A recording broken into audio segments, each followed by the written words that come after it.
വൈകുന്നേരത്തെ ചായക്ക് എന്തെങ്കിലുമൊക്കെ കടി വേണം കേട്ടോ എല്ലാവർക്കും. അപ്പോൾ എന്താ കഴിക്കാനുള്ളത് നോക്കുമ്പോൾ ഒന്നുമില്ല. എന്നാൽ ഉണ്ടാക്കാൻ പറ്റിയത് എന്താണെന്ന് വെച്ച് നോക്കിയാൽ അതും ഒന്നുമില്ല കേട്ടോ. ആകെ കുറച്ച് അരിയും കുറച്ച് കൊപ്ര, ഫ്രിഡ്ജിൽ നോക്കിയപ്പോൾ കൊപ്രയും തേങ്ങയും ശർക്കരയൊക്കെ ഉണ്ട്. അപ്പോൾ വേഗം ഉമ്മാനോട് ചോദിച്ചു, ഉമ്മ അരിയുണ്ട ഉണ്ടാക്കിയാലോ. ഉമ്മ ഓക്കെ പറയേണ്ട താമസം തന്നെ ഞാൻ പെട്ടെന്ന് പണി തുടങ്ങി കേട്ടോ. അപ്പോൾ ഇതിനിടയ്ക്ക് ചാനൽ സബ്സ്ക്രൈബ് ചെയ്യാത്തവരൊന്ന് സബ്സ്ക്രൈബ് ചെയ്ത് സപ്പോർട്ട് ചെയ്യണേ.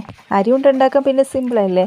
അരി കഴുകി വാരിയെടുക്കുക, വറുക്കുക, കൊപ്ര അരിഞ്ഞിടുക, ശർക്കര അരിഞ്ഞിടുക, മിക്സിയിലിട്ട് കറക്കിയെടുക്കുക, ശേഷം ഉണ്ട പിടിച്ചെടുക്കുക. എളുപ്പത്തിലും പെട്ടെന്ന് ഉണ്ടാക്കാൻ പറ്റുന്ന സ്നാക്കല്ലേ.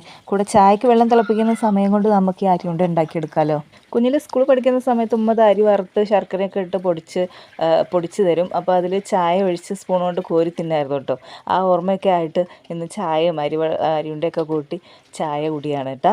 അങ്ങനെ തപ്പിപ്പെറുക്കി ഉണ്ടാക്കി ഇന്നത് ചായ കുടിയും കഴിഞ്ഞു. എല്ലാവരും ചായ കുടിക്കുകയാണ് കേട്ടോ. നാളത്തേക്കുള്ളത് ഇനി എന്തെങ്കിലുമൊക്കെ തപ്പി കണ്ടുപിടിക്കണം കേട്ടോ. എന്തായാലും നാളത്തെ കാര്യം നാളെ നോക്കിയാൽ മതിയല്ലോ.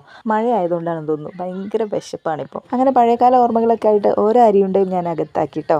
അപ്പോൾ ഇഷ്ടമായെങ്കിൽ സബ്സ്ക്രൈബ് ചെയ്ത് കമൻറ്റ് ചെയ്ത് ലൈക്ക് ചെയ്യാനൊന്നും മറക്കല്ലേ. So it's me Sajna. See you next time.